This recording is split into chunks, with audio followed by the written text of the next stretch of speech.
Nak mula bisnes printing, start dengan baju corporate dulu.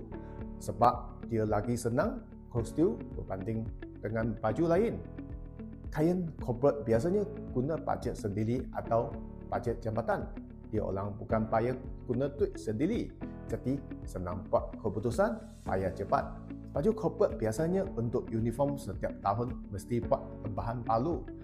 Stok palu masuk pun repeat order jalan je. Tak perlu cari customer palu pun.